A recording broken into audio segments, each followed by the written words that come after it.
and welcome to A Novel Idea. This is the show where we interview authors on their recent books. My name is Noelle Boc. I am the library director here in Danvers, and I'm also the host of the show. And today we are interviewing Sandra Miller. Right here. Hi, Sandra. Hi, Noelle. So nice to be here. Yeah, great. Thank you for joining us today. So we're looking at Sandra's latest book, Wednesdays at 1. My first question is, I know that previous to this, you wrote a memoir.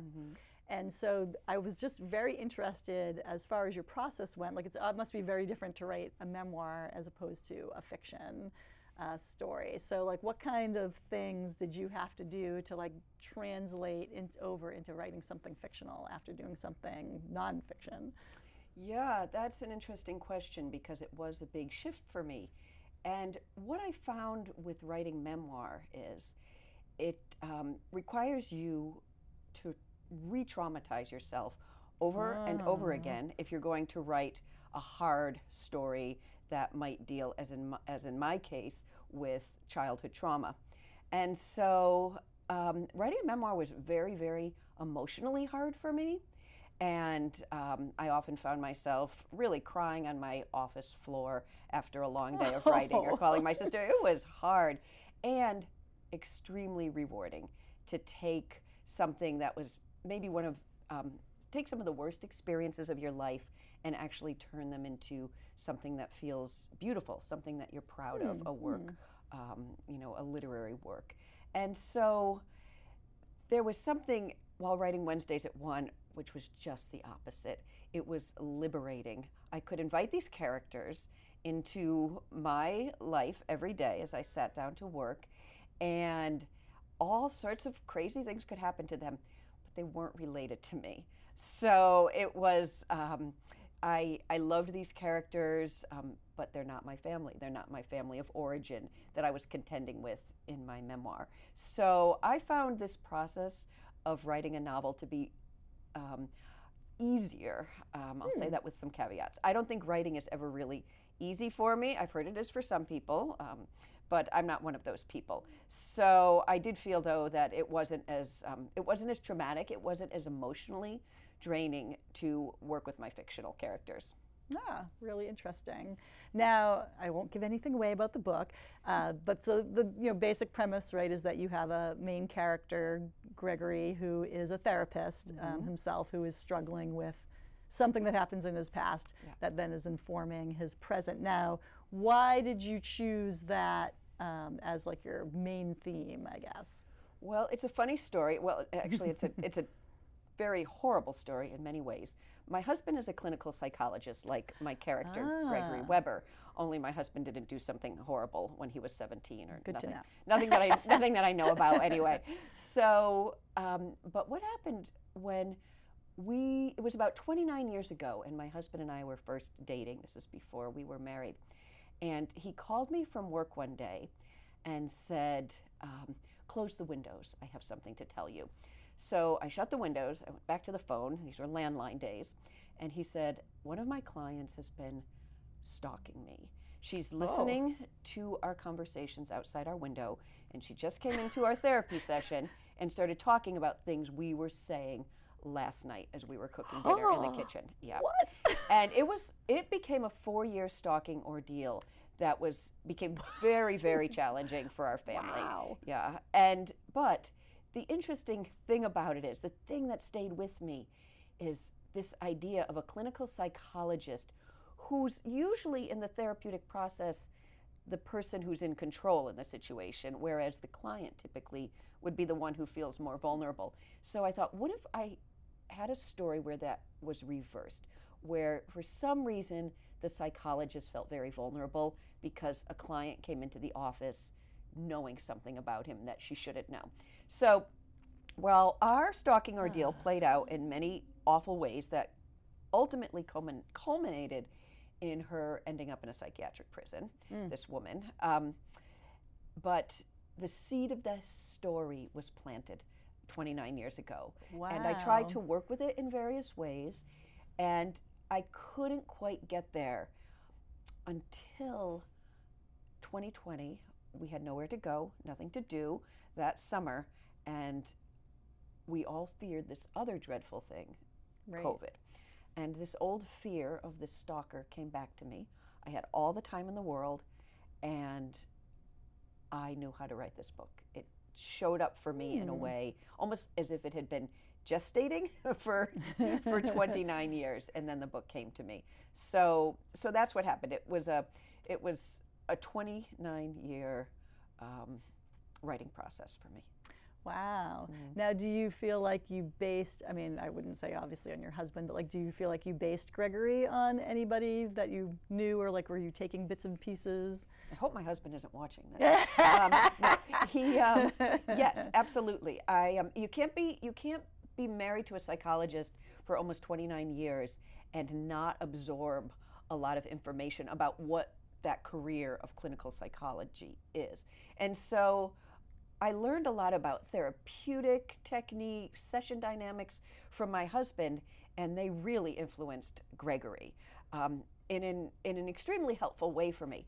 Gregory is absolutely not my husband. Gregory is like heavy, and he carries this trauma, whereas my husband's very joyful and ebullient. But Gregory is infused with all of the knowledge I have about clinical psychology, obtained by by living with a psychologist. So, and it's interesting because when you work with a career that you understand so well for one of your characters, it allows you to go deeper into the character because you're not constantly trying to research the career.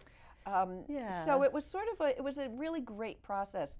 I was like, I know clinical psychology. When he became a clinical psychologist, my focus in the book became on deepening Gregory, looking at his past, looking at the trauma of his present. So, and then whenever I finished my pages, I would just hand them to my husband and I'd say, here, fix these. And he would. He'd spend hours poring over them, correcting things so they accurately reflected a clinical psychologist. Oh, that's so, because I was going to ask about that, like, how you decided to choose therapy, as this person's profession, and then did you go about researching and all that stuff? But now I don't have to ask that question. Right, yeah. I just absorbed it. It's like osmosis. Just absorbed it over time. Do you feel like you used anyone else from your life to inform any of your other characters? Oh, that's a good question. I think that as writers, we go through life with our antennae out all the time, aware of characteristics, of people's quirks, of the way people speak. Gregory has 2 children. He has a son and a daughter. These children are nothing like my children, but they are 2 teenagers. And I spent a lot of years with 2 teenagers in my household. So I was influenced by that and thought about that as I created Carrie and Petey. So I feel like there's this Liv character who is probably an amalgam of all of the country club ladies I knew growing up who were a complete mystery to me in my type of household. So there's something there. So I feel like as writers, part of our job is to pay attention and to use everything that we absorb, and just take in our daily lives, either consciously or unconsciously, and that definitely infuses our writing. So fascinating. So one of the other thoughts that I was having twirling in my head earlier too as well was, so you've done a lot of writing in career, but it wasn't until recently that you moved into actually writing a book. So how did you get to the point of, I write a lot of articles to I'm writing a book? Well, I think that most of us with a published novel have a couple of unpublished ones in our drawers, and that is definitely my case. But I had a long writing career, but I always had the book dream. It's been in me for decades, 3 decades really, that I've wanted to have a book that I could hold in my hands. And I found that my children are now in their 20s and they live on their own in New York. And but I found that when I was a mother, working as a writer, teaching at UMass Lowell, I couldn't create a fictional family. It was almost as though my family was took up so much space we had we had a big, full, rich life with all the complications of a family, and it was like my head didn't have room in it for fiction. I could write a lot of memoir. I could write a lot of essays. I was a correspondent for the Globe for years because I could draw. I could do research stories. I could do journalistic stories, and I could draw. I could pick the low-hanging fruit of my life to write essays about my life, about parenthood and motherhood. But it wasn't until my children were out of the house that I had room for fiction. And so I had tried, but I don't think it was good enough. I don't think that I had really completely created a fictional world that was believable enough to be a marketable book. So, but that happened with Wednesdays at 1. My prior book, of course, my memoir, again, that was part of the low-hanging fruit. I could tell this story about a woman struggling with mid-age, struggling with her mom who was dying, but it was the fiction that came after I was an empty nester. Now, did you have a sudden, like, aha, I'm ready to do fiction then? Like, or? Well, the story had been with me, and then, like I said, the pandemic struck and I had time, but this story came in like a download to me. Oh. The characters showed up, and, Gregory, the seed of Gregory had been planted years before, so it wasn't as though, oh, I have this idea for a character, I have this idea for a story. But the story felt very fully formed when I started writing it. And I had a little agreement with my characters. There's a lot of magic that happens in the creative process. And I had this experience where I showed up every day at my writing desk, and they showed up too. And I made a little pact with myself. I was going to write 1,000 words a day, every day until I finished the book. So my wedding anniversary is August 31st. And on August 31st, 2020, I was determined to be done with the book. On August 30th, 2020, I wrote the end, and I had a 90,000 word book. 3 months, 1,000 words a day. That's 90,000 words. That's a novel. So, wow. And it was fantastic. It was a really fruitful time. It was creatively exhilarating. I sometimes am afraid it was a one-off, like it was this little gift from the universe. Like, you've put in the hours, you've done your, 50,000 hours of writing. Here, have your book. But I am starting to find with my next book that I'm working on now, the process is starting to pick up a little bit, and I'm starting to get a little of the magic back. So I won't jinx anything there, but this was a very, very special experience that I had with all of these characters, and I think it's why I like them so much, because they really showed up for me. That's really interesting as well. Everyone's different, right? When I talk to different people, like their process and where they get their ideas are always very different. Let's go back to a little bit of it's hard to talk about your book without giving anything away. Yeah, that's okay. We'll be careful. So we'll tiptoe around. So when I'm reading, if I'm, for this show, if I'm reading something, like, I don't read anything about you, I don't look at any reviews of the book first, because I want to kind of come in clean to something. And then afterwards, I'll see, what do other people say too? So one of the things that I just thought was interesting, I was wondering if you agreed or not. So like the book gets sort of marketed as like a psychological thriller. Do you feel like you agree with that? Because there's a lot of people out there who don't. I think that it's more literary suspense. I think that's like a better way, I think, to put it. Yeah, I think so. It's not a classic thriller. It doesn't have the head-turning twists, back, forth. It's not completely plot-driven, it's character-driven, and it has a very literary sensibility. I think I'm a more literary writer than a typical thriller.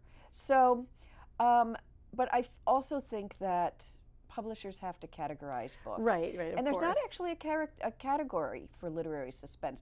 I went back and forth with my publicist and marketing team and editors about this, and it's very, very hard. People want books slotted into a category. Right, of course. Yeah. It could also step over the line to a more classic literary novel with suspenseful elements, Right. I think. Yes. So, Yeah. so I think maybe the classic thriller reader would say, oh, no, this doesn't quite work. And I would completely agree with that.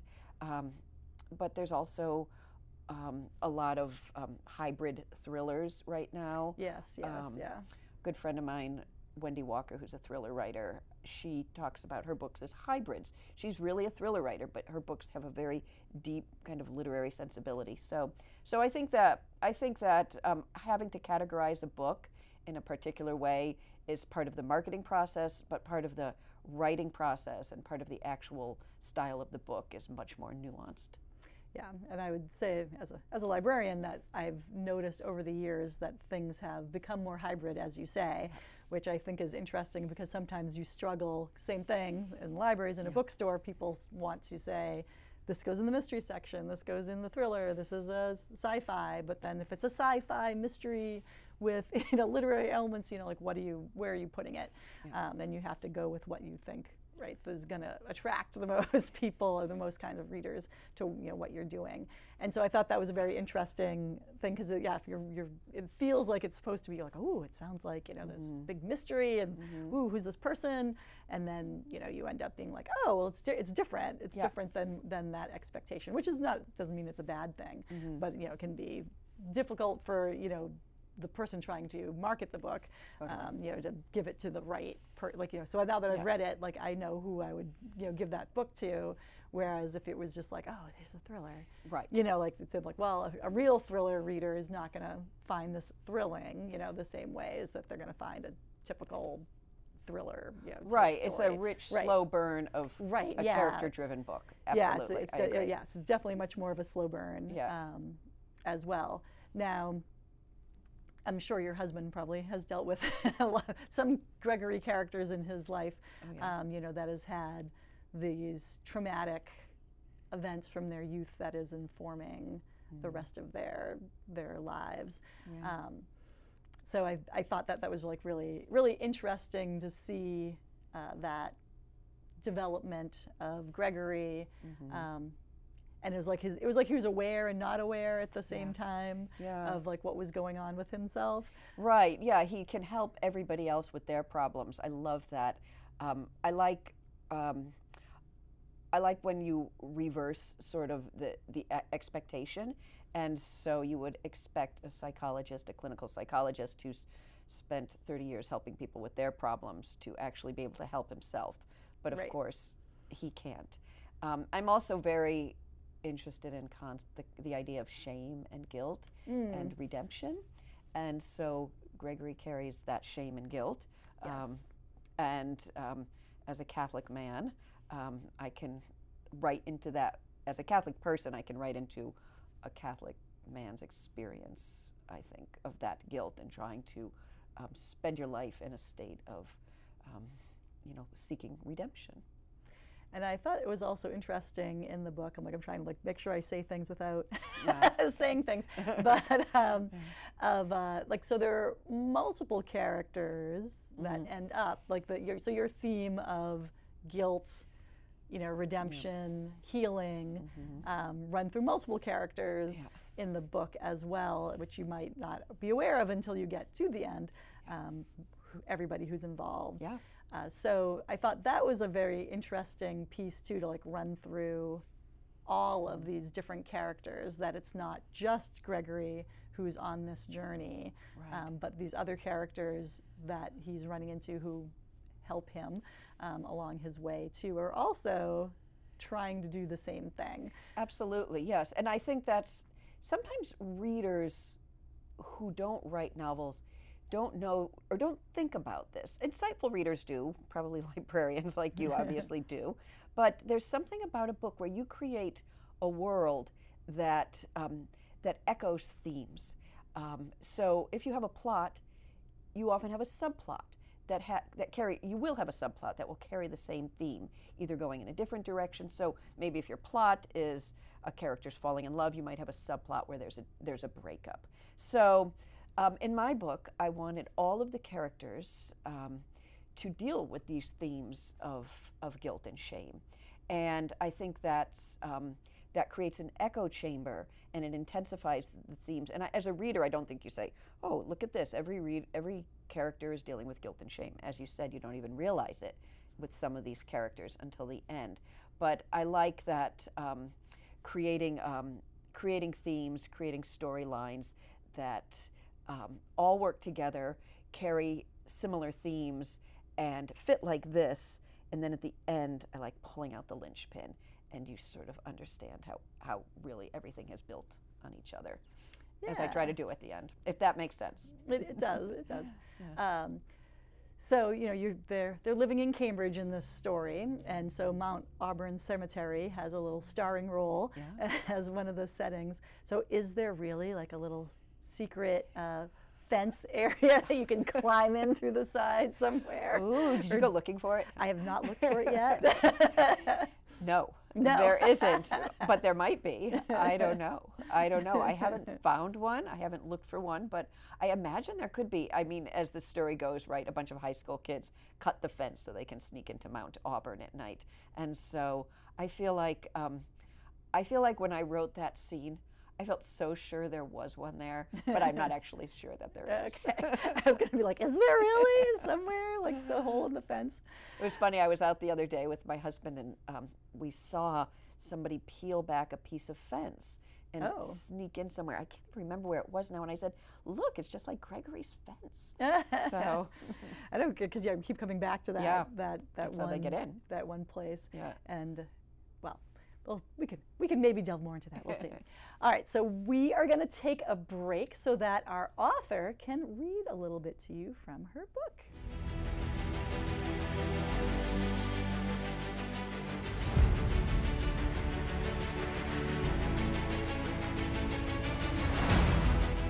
The following day, just before 1 o'clock, Gregory opened his office door and ushered out his noon client. 50 minutes every Wednesday with Eleanor S. and her narcissistic personality disorder left him depleted. Worse, he had once again slept poorly last night. He decided he had earned a walk to Chinatown for dumplings, but there was a woman sitting in the waiting room. He couldn't remember scheduling a new client. Was she in the wrong office? She was hunched over a copy of The New Yorker, so engaged with the text that she hadn't looked up when his office door opened. Her magenta scarf had slipped down, revealing the strap of a sleeveless orange dress. Only after Eleanor S. had closed the waiting room door behind her and Gregory remained standing, hands by his side, did she lift her head. Her eyes were chocolate brown, and her easy smile seemed genuine, suggesting a friend delighted by the arrival of her lunch date. "Hello," she said, her voice so warm that Gregory half expected her to stand and hug him. He started. "Are you here for Dr. Bodkin? I'm afraid he's not in today." Philip Bodkin, his mentor and friend who had the lease on the suite, was never in on summer Wednesdays, but perhaps he'd made an exception to his weekly round of golf at the club. The woman stood as if cued, ignoring his question. The magenta scarf drifted down her arms, revealing the rest of the dress, a summer shift that suggested curves without clinging to them. She approached him unencumbered. No purse, no phone, nothing left on the table except the copy of The New Yorker. Everything about her was vibrant. Against the beige backdrop of the waiting room, she seemed to emit a radiant glow. "Dr. Weber?" She extended her hand. "I'm Mira. Thank you for making time for me." When they shook, gripping longer than was customary, he felt like he was tacitly agreeing to something, but he didn't know what. He noticed a pale scar running from her nose to the corner of her lip. He wanted to tap open his calendar to see if he had scheduled this Mira months ago and overlooked the appointment. He typically tried not to book anything in his one free hour in the middle of the work week, but he had made some scheduling mistakes recently, an issue he attributed to his problems with live and sleep deprivation. But to completely forget an appointment with someone new, this was a first. So, just as we're getting near the end of our time together, but just I wanted to touch on what you chose to read right there as well. So we get introduced to Mira, who becomes a obviously very pivotal character because she is our Wednesdays at 1 o'clock person as well. Did you have any particular inspiration when you thought came up with Mira's character? She came in as part of my download with the characters. She announced herself as Mira, and only afterwards did I reflect on that name, how she is a mirror for Gregory in many ways, and she mirrors some of his shame. And so she felt, she evolved as the book evolved for me. I didn't know her relationship to Gregory when I started writing the book. I knew that they were connected to Gregory's past transgression, but I didn't know how. And so as the book unfolded and I figured out who Mira was, it was a revelation to me and really fun to discover her as a character. I'm not sure that it's a typical way of writing a story. Typically you'd have your two main characters and you would understand what their connection was, but it was all part of this really sort of strange, magical process that I'm so grateful for. Oh, fantastic. That's really interesting too. So you said you were working on something new. What are you working on now? It's another novel. It's called The Other Choice, and it's about a woman who isn't sure if she wants to have a child or not, but her fiance, who's a musician, his one requirement is, if they get married, is that they don't have children. So they just decide to be child-free by choice. They make that decision, they commit in marriage, and then her reckless younger sister gets pregnant, and it throws all of Ruby's certainty about family and children into turmoil. So it's about how we choose our families and how we create families in different ways while being sort of a rich woman's novel. Are you setting that locally as well, or is it? Of course. Of course.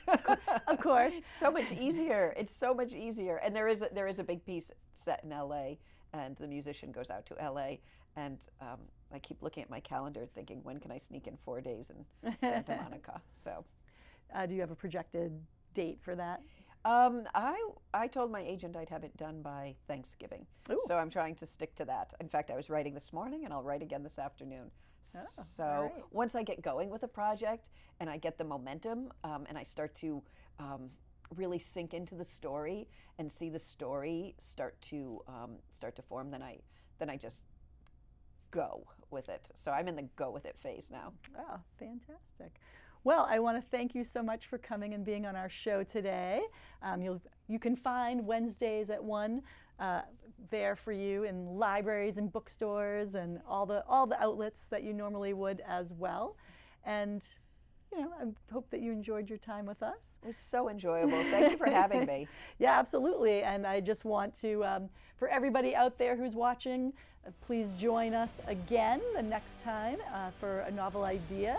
And we will hope to see you again soon out there on the airwaves. So thank you so much. Again, I'm Noelle Boc, your host, and we'll see you next time.